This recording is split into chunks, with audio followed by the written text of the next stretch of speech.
Hey guys, it's Mad Morta, and this is a project that I just finished up, and I'm going to talk a little bit about it and tell you kind of how I did it, in case you want to do something similar. So this is a Bluetooth headset that I modified pretty heavily. You can tell the whole thing was custom painted, and I had to take the entire thing apart, and it was a huge pain, but I managed it. And I put little LEDs in here to light up a logo, and I'll show you how to do that in a sec. So the paint is Tester's brand for most of it, except for the orange and the silver scuffing, which is Rust-Oleum. But the clear coat is also Tester's brand because it's sturdier, so I prefer it for anything that's going to get knocked around. Although I didn't paint this part here, this large piece of silver, I didn't paint that. That was part of the design originally. This is a Hypergear Bluetooth headset that was maybe 15 bucks on sale at Dillard's or JCPenney or something like that, and I got it maybe a year ago. And I love it. It's actually really good quality for being the cheapest Bluetooth headphones I've ever owned. And I finally figured out how to take it apart, which was terrible. If you're going to do a Bluetooth headset, I do not recommend this one. This was awful to take apart, but I did figure it out after a lot of, messing around with it. And I decided that I was going to customize it. So it is Metroid themed, obviously. You can see the Metroid logo there. The wires are red. The paint is, Metroid colors with silver scuffing on it to make it look kind of beat up. And that's about it. It can do Bluetooth, but right now it's playing off of that micro SD card slot on the left there. And it's got all sorts of buttons for different things and stuff like that. Charges off of a micro USB.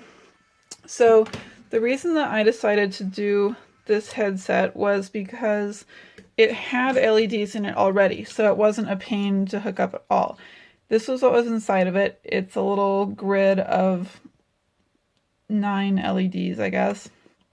And they're different colors. So these ones I think are blue, these are green, and these are red, and it would light up, it would face this way, and it would light up from the bottom up. And I chose to do this because it already had the LEDs programmed and everything, and they're all in parallel, so it wasn't a pain at all. I didn't need resistors, I didn't need to mess with anything at all. It was just nice, I could just hook stuff up normally. So here's how I did the LED part. I took some plastic. It's thick plastic, and it actually came from here, which I pulled out of a broken portable DVD player. It was a really old-fashioned one, and it had this thick piece of plastic in it, and it's really hard plastic. It almost feels like glass, but it's not. You can tell by the melted edges there. And what I did was I've been saving that for a while, and I decided this would be a good project to put it into. If you guys remember that Wii Remote inside of a Zapper Gun project, the NES Zapper Gun project, that was done similarly. The yellow LEDs in it were done in a similar way, but with a different piece of plastic. So what I did was I took this thick piece of plastic and I cut out the shape I wanted. For this, I actually 3D printed a little stencil and just traced it on there so it'd be symmetrical because I couldn't draw it right. And then I cut it out with my Dremel, and you can see I took a piece of plastic here and I put it on some tape. And this tape is like plumbing tape. You can find it in Walmart, kind of near the paint section. It's like a big roll of silver tape. Looks like this. And on the back of it, it's white, and the white part just peels off and it leaves like this shiny side. So you have to be careful because it is conductive because it's metal, but as long as you're careful with insulating all of your wires and things, you won't have any problems. So what you do is you take the tape and you put it on the bottom of your piece of plastic, and you put it on the sides of your piece of plastic like that, and then you cut off all of the extra, and you leave a little spot to put your LED, like right here, for example. So the LED shines in there, and when it reaches one of the sides of the plastic, instead of going out like it normally would, it bounces off of the metal and stays in the plastic until it bounces up. So you can keep it in there for a while, which makes it look a lot brighter than if you were to just put LEDs in it. So that was a little something I found out for the Wii Remote project. But What I did was I removed this from both sides, and see these wires here? There's one for, it says VBAT, that's the voltage battery. And you can tell that it connects to one side of all of the resistors, so they're all in parallel.